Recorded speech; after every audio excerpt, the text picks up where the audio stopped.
एरसमा block अंतर्गत देउली ग्राम स्थित गाल्पिक निखिल कुमार कानूनगो एकादश अवसर एक स्मृतिचारण सभा अनुष्ठित होईछि। गुरुवार संध्यार आयोजित स्मृतिचारण सभारे विशिष्ट व्यक्ति माने जोगदे स्वर्गत कानूनगो जने परिचित सारस्वत साधक कवि तथा जने गाल्पिक भाव एरसमा अंचल परिचित थिले। विभिन्न साहित्य अनुष्ठान सहित जड़ित रही निजर सारस्वत साधना को शेष जीवन पर्यंत उज्जीवित रखिथिले बोली कहि तांकर स्मृतिचारण करथिले। आज स्मृतिचारण सभारे बालिकुदा एरसमा विधायक शारदा प्रसन्न जेना, डॉक्टर प्रभास आचार्य, ब्रह्मानंद विश्वाल, राजीव सरंगी, रघु साहू, राजकिशोर साई, प्रशांत सेठी, पंडित नागचरण देवता, कैलाश चंद्र प्रधान, दीप्ति खंडवाल, डॉक्टर तन्मय सेठी, एरसमा सरपंच सचिदानंद दास, लोकनाथ महांती, निर्मला साहू, अन्नपूर्णा दास, मंसूर अली, ऋषिकेश जेना, क्षेत्रवासी साहू प्रमुख जोगदे श्रद्धांजलि अर्पण करथिले। श्रद्धांजलि दूची स्वर्गत निखिल कानूनगो उद्देश्य आमर परम सौभाग्य जे आमे जिते बड़े 5-6 जन आज चिंता कलु निखिल कार्यक्रम जोगदेबू आम पाखे आहरी बहु कार्यक्रम थिला एवं समस्त बंधु मैंने एक स्वर कहले जे आम प्रथम कम है सीट को जीव और श्रद्धांजलि देवु। जो कथा सार कहते मनीष पड़िया सब बड़ कथा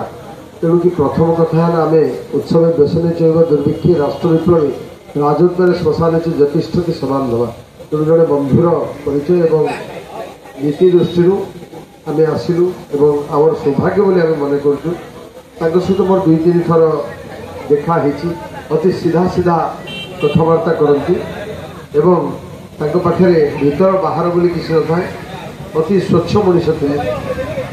लेखा से बाहर थिला आज से नहांती तेणु सब समय जिते आनुष्ठानिक दृष्टिकोण मनमोहसा को जब देखा जाए से निश्चिंत भाव एरसमा प्रति स्वतंत्रता थिला। ये अंचल प्रति चिंता करिवार शैली मध्य स्वतंत्रता थिला। व्यक्तिगत भाव भाई सांगर बापा हिसाब से आम टे बेसी देखो राजनीतिक दृष्टिकोण मौसा विभिन्न समय मोर मन अच्छी जिते मो बो सरपंच प्रार्थी होता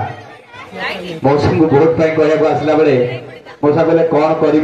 मो रवि की कथा देची माने मुझे रही सो भाई अप्रोच कले मन मौसा कहले नाई ना तू आउ जहाँ को कहू कह मलय को बो गुबर से भोट दिखाँ मुझे रवि की कथा देची माने भोट से देवी से छोट था राजनीति स्थिरता आसी न था मौसा रज महोत्सव सहित जोड़ी हेले एवं गोटे गोटे कविता आम मागाजिन बाहर से मु छोट थे मन भितर जो राजनीतिक चिंताधारा थिला बो इलेक्शन पर से परिवर्तन हो गला स्नेह ममता पाऊली प्रति मोर यथेष्ट सम्मान थिला आउ गोटे विशेष गुणर अधिकारी थिले जे से सारस्वत साधक थे कला को भल पाउथिले लिखा को भल पाउथिले कलाकार को सम्मान दौले रीतिमत भाव से पढ़ुले विभिन्न मैगजीन विभिन्न खबर कागज विभिन्न लेखक लेखा शेष पर्यंत मु देखे से जो बाजार को जाऊे हाथ में खबर कागजटा थी ना गोटे बही गोटे हाथ में गोटे थी कारण से कथाटा को सी पढ़ा भल पाउथिले और सी से सारस्वत सृष्टि तृष्णार मधुराती बिली गोटे संकलन से परिप्रकाश करिदिव से संकलन को पढ़ा को समय पाइनी किंतु से लेखाटी जहाँ मुझे पढ़ुली प्रथम एवं शेष से गोटे लेखक लेखाटा से आदृत हम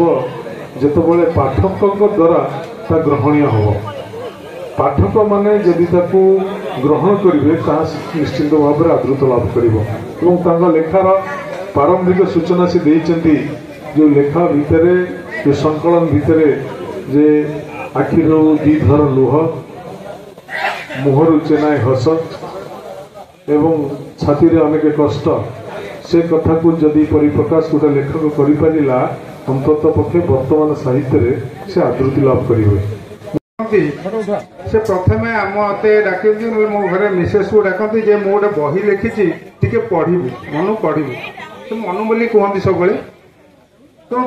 पाखे बहुत प्रतिभा थिला। ଯଦିଓ ଭକ୍ତମସ୍ତ କହି ସେ କେବେ କାହାକୁ ଖୁସାନ୍ତ କରି କହିନାହାନ୍ତି ଯେ ମତେ ଏମିତି ପ୍ରମୋଟ କରାଯାଉ ବୋଲି। ଏଟା ଗୋଟେ ବଡ ଗୁଣ। ସେ ଦାମବାବୁଙ୍କର ବହୁତ ଫ୍ୟାନ୍।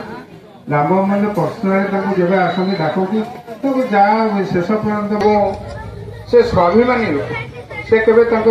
ମାନେ ଇଏଟାକୁ କେବେ କୋଉଠି ଏରସମାର ତନ୍ମୟ କୁମାର ସେଠୀଙ୍କ ରିପୋର୍ଟ, ନ୍ୟାୟବତୀ ଟିଭି।